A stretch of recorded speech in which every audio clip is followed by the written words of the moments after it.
Hey, this is a video demonstration of the Denton Vacuum Integrity 14.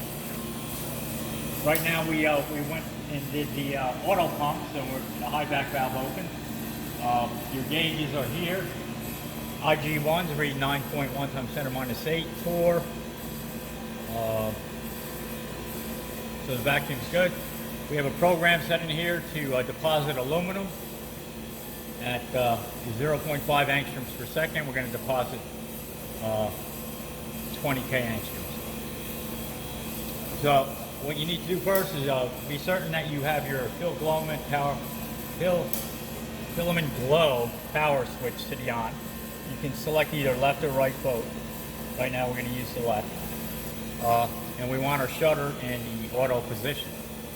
At this point you can just go ahead and hit start. And we'll watch the automatic program run. As you can see, the meter is reading current. Once we get it warm, we can go inside and take a quick look at the boat glowing. So we're ramping at 20% power in 5 seconds, and it's soaking there for 30 seconds. Or the other way around, 30 and 5. If you look inside, you may be able to see the roll clip.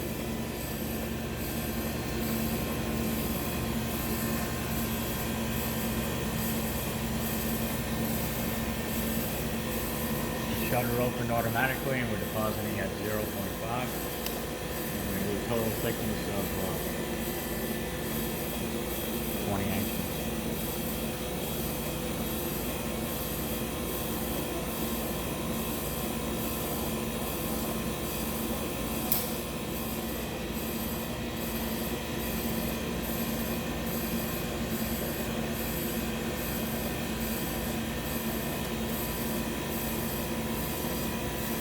Okay, the power went down, the shutter closed. Now if you want to run the same for the right side, we'll go ahead and just hit the right button here. And again, we'll just go ahead and hit start, and it's going to be identical. Again, this is aluminum.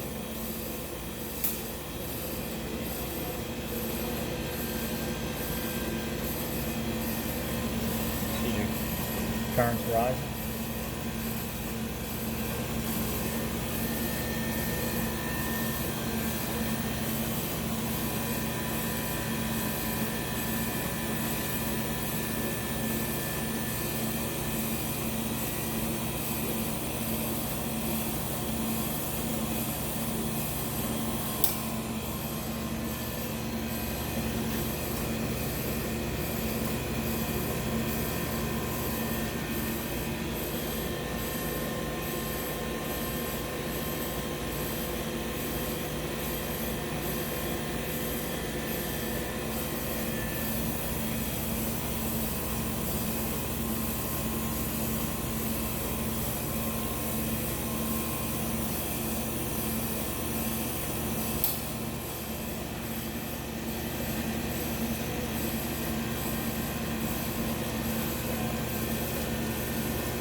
That's it.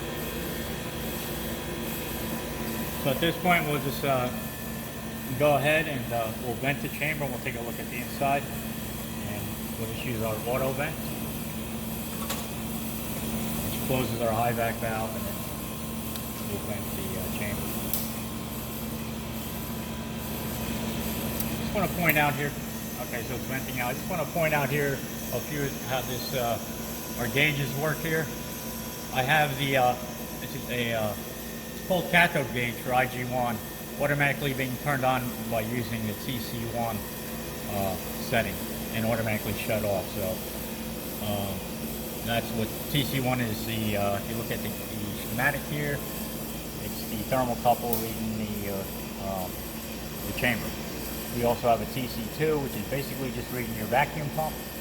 And TC3 is during regeneration. You can look at what the pressure in the cryo pump is. I just want to point out down here, if you go down to larger, at this point you can see what your chamber pressure is by using your TC1 and your cathode gauge, which is IG1. One other thing to point out is I do have the cover off here while we're waiting for that to vent. And here's our cryo pump, 8-inch cryo. You see it's down at around 16 Kelvin.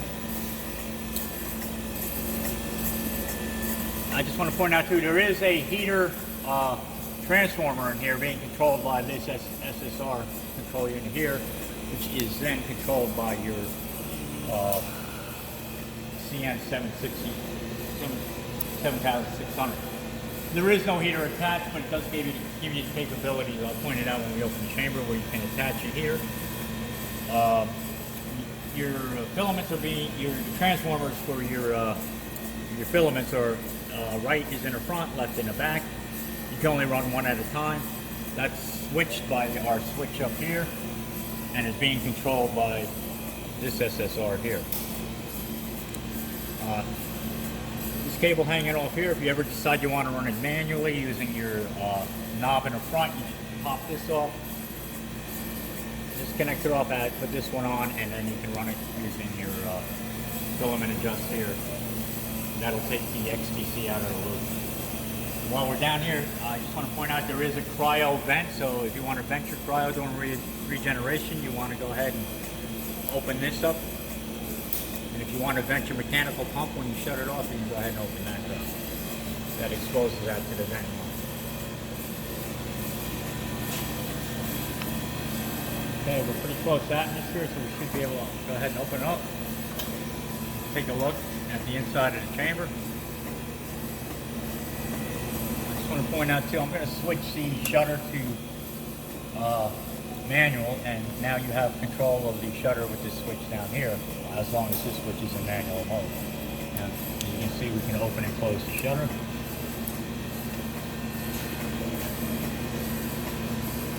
Oh, I had the rotation off, and you see that the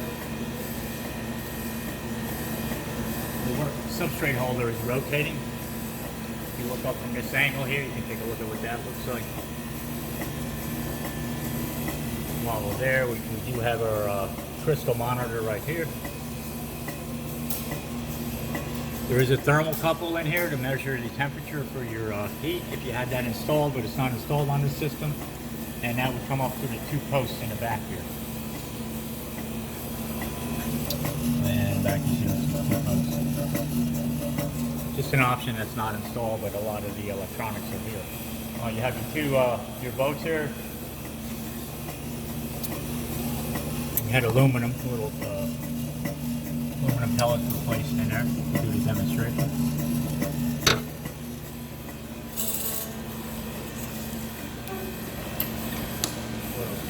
Again, the cover's right here. I'll go ahead and put the cover on before we ship it. Take a walk around the back here. I just wanted to talk about some of the utilities. You will be receiving the Edwards 8 pump here, just as it is. You just won't receive the cart. The other thing is here's your cryo compressor. Cryo line is being connected to the cryo pump. This is your vacuum pump line. Now, the cryo compressor gets connected down here to this plug, and your pump is up on the top. They're both 208, 230 volts. And then we have our water line coming in from our house chiller. You have to provide your own cooling water. And it's an in and out, and it will supply the water to, this controls your flow to your compressor. The lines come right up with this manifold here. You have, this controls the water flow to your crystal monitor, and this is the water flow to the feed tubes, the power feed. You can see your other transformer back here. There's a PLC down in here.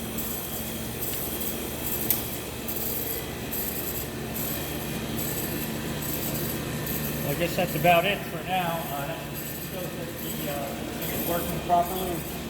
I'll go ahead and start the, you can always switch to auto and operate these switches as a typical Denton vacuum system. We'll go ahead and just switch back to auto, and we'll show the auto pump down.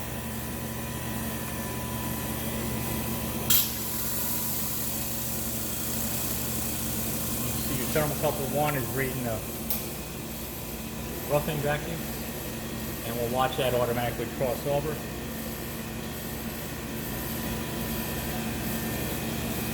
And the ionization, it's actually called cathode gauge IG1 will turn on. This schematic basically represents what's there now. I have to alter, I took this out, covered that with a white label, and then I marked where the TC2 is actually located.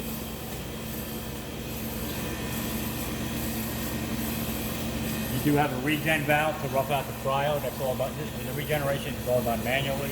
What you would do there is shut off your, close your high vac valve, close your, this is your power to your compressor. Shut the compressor off. It will start warming up, and if you want to vent, you can go ahead and use the vent opening here. You have nitrogen connected in the back with the vent port. Oh, this is using compressed air. I don't know if I pointed that out at 60 psi to operate some of the valves that are in there. And there is a port in the back.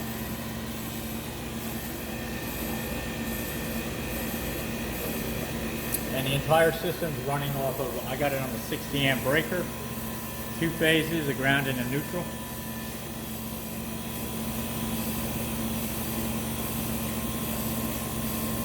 So I think the crossover is set at 100 millicore.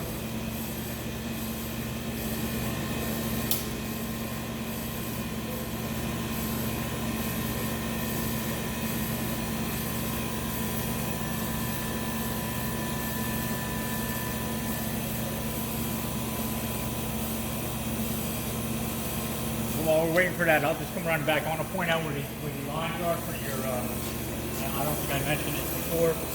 We do have our compressed air, labeled air, and then your nitrogen for your vent would be located down here. Your 1/4 inch swage lock fittings.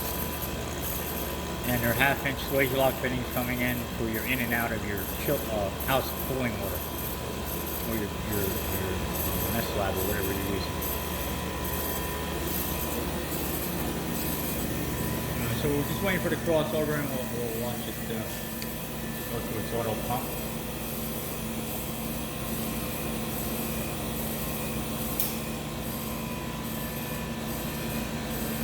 Alright, so we'll come back when we get closer.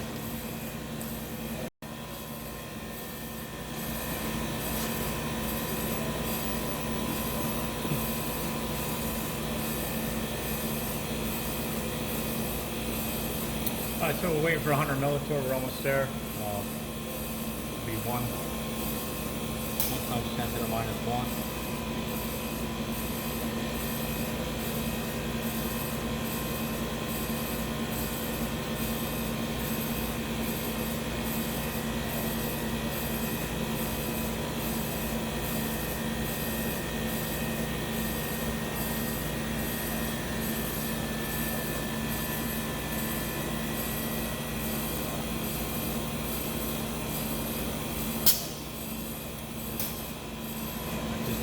Our high vac valve will open, and our ionization for IG1 will turn on. There's the high vac valve opening.